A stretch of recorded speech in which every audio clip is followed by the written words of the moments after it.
Hey everybody, Jake here from Bearded Gear, and I've got a package to open. Really excited about this one. This is my newest Pena knife. Enrique Pena is one of my, he's become relatively recently actually, kind of one of my favorite knife designers. I've had the Moolah, which I actually just traded. I'm about to unbox the thing that I traded that for as well. That'll be a separate video. And then I have the Apache. And the Apache I just loaned to Kyle, D2M Knives and Gear, so you can see his take on it. But I really, really like the Apache front flipper. My review of that was super positive. I still like carrying that knife a lot. I had all of the titanium on it, anodized to a really cool bronze color by my buddy Jason, and great knife.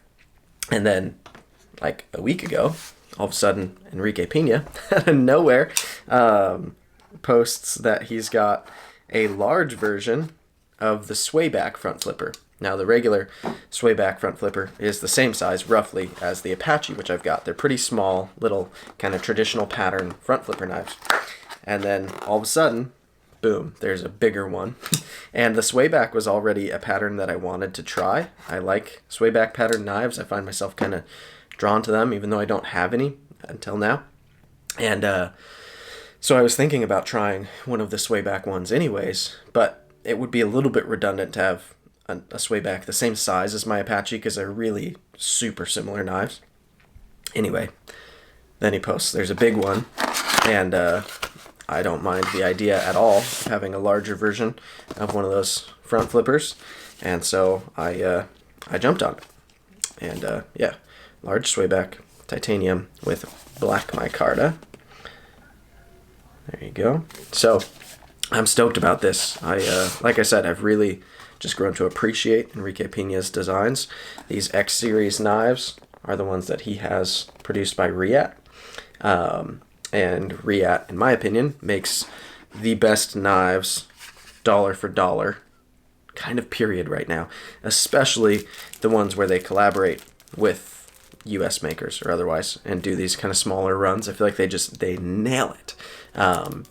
From the knives they do with Chavez, to the knives they do with Brian Brown, the knives they do with Enrique Pena, the knives they do with Sharp by Design, Brian Nadeau. Like, the list goes on and on. There's all these makers that work with Riat for production because they crush it. So, in here, these Pena hanks are really big. This is a quarter, I think, of the hank. Fold it up, or maybe half. Yeah, a quarter. So these are large, like microfiber hank kind of things. I guess it's just a microfiber more than it is a hank. Oh, sweet. Set in there, in the baggie. So, foam. Alright, let's get that out of here. Ooh, I'm glad I went with black micarta. Oh, that's rad. This bag is sealed, the little baggie that it's in. So we're going to cut that open. Yeah, I don't have anything in black micarta, but I keep seeing, no, I do. I have the Finch Holiday has black micarta scales on it, and I really like that. I dig the micarta in black, and I feel like black micarta is going to start becoming more and more of a thing because people are catching on to how awesome it looks. Look at that. Very, very cool. Same clip, at least design-wise, is what goes on the Apache. Same kind of top front flipper type of thing going on here. But yeah, this is a totally different pattern being a Swayback, and it's bigger, but it's not huge. So he calls these the large Swayback, or the Swayback large. I think it's large Swayback. I imagine he's going to be doing this to multiple of the models in this lineup, because there's like the Apache, the Trapper. I would say there's one that's like a Barlow. There's this one, the Swayback. There's a few different models kind of in this lineup, and yeah, I think it'll probably end up being a thing where a lot of them now get large versions, which is exciting and cool. I think that's awesome. So yeah, looks really cool. The black micarta is kind of a gray tone. I'm sure if you put some mineral oil on it, it'll get a lot darker, but I don't like to oil my micarta typically. I like to just let it kind of wear in naturally by handling it, carrying it, and using it. Looks sweet. All right, let's see how the action is. Yes, it is very good. So a Swayback is interesting because typically a handle shape you would think your hand would go on it like this. It's kind of reversed, right? Because the handle goes backwards. But I find on a lot of swaybacks it actually fits really well, and the ergos kind of, by reversing the handle, feel quite good. But you can, of course, hold it this way for draw cuts, and that becomes really comfortable. I think, I'm not an expert on swaybacks, I would imagine that's kind of the designed intention, is cutting towards yourself, draw cuts, because it gives you a lot of control over it in that way. And then also, like, defensively, in a reverse grip, a lot of people want the blade oriented this way in a reverse grip. That's what like pakals are designed to be. And so this in a reverse grip is pretty freaking stellar. Like this could actually make a good case for being a really good kind of self-defense knife, which is hilarious because it doesn't look tactical at all. It looks very traditional. Yeah, this is nice. This size feels good too. It's not too big. This knife just feels more like it almost feels like this is a normal size, and now the Apache seems like a mini in my head, because this feels like a proper real knife size. Although I feel like a lot of traditional like slip joints and stuff that you'd see in these patterns are on the smaller end. Yeah, most of the slip joints that I've encountered, I'm not a big slip joint guy, but they've all seemed to be more like the size of the Apache than like the size of this. But there are some big slip joints like this. So anyway, that is sweet. The action is really good. I love the action on these knives. It's just, it's really kind of a top flipper, right? I guess you could call it a front flipper, but it works a lot like a Zippo. You kind of grab from the top right up here, and then it's not like a Bic lighter where you have to push down. You're really just sliding back, like straight over the top of the knife.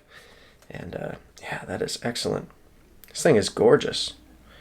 Really like it in terms of how it looks. Nice and thin behind the edge. This is actually a hollow grind. Not a super deep hollow, like it's a relatively gradual one, but it is hollow. Nice swedge on it. Yeah, this is really cool. M390, of course. No internal milling or anything like that, but it feels like a good weight to me. Yeah, this is sweet. I really like this thing. I have a new Enrique Pena, and now I only have two because I traded the Moolah, which was a little bit of a bummer to do, but that's the way it goes with my collection. So now I've got a little, I don't know what you call this series of knives, but a little kind of traditional front flipper from Peña, and now this big one. And it is gorgeous. I'm really, really happy with this. So I guess that's it. I guess it's out of the box. I will be doing a first impressions on this one soon. It's probably, I think I'll probably still carry this mostly as a secondary just because it's nice and slim. So yeah, once I've carried it at least a whole day, I'll go ahead and do first impressions on it. And then from there, let's see if I can, oh yeah, that works. Then once I've carried it a lot more, I'll go ahead and do the full review. But this is mine. I purchased it. This isn't a loan or anything. It's my knife, and I'm really excited to start carrying and using it because it is sweet. It's a really, really cool knife. So there you have it. I'll link to Enrique Peña's website and his Instagram down below, so you can check him out if you haven't already. And yeah, he's somebody to put on your radar if you haven't tried his knives yet, especially these X series ones that are built by Riyadh. I mean, I'm sure his customs are fantastic. I held one of his customs once at California Custom Knife Show, but that was years ago. And frankly, I looked at knives differently then. But these knives that he does, where he partners with Riyadh, man, they're just really, really dialed. They're super nice. And this one was $300, which is like, everything's relative, right? To some people, that's a lot of money for a knife. Compared to one of his customs, it's pretty inexpensive. And the quality that you get, the precision and the fit and finish and all of it, it's just excellent. I feel like, to me, it seems like a value. Again, all relative. So that's going to be a moving target, but I like this quite a bit. So this is the Peña X Series Swayback Large, and we'll see you on the next one, guys. Thanks for checking it out.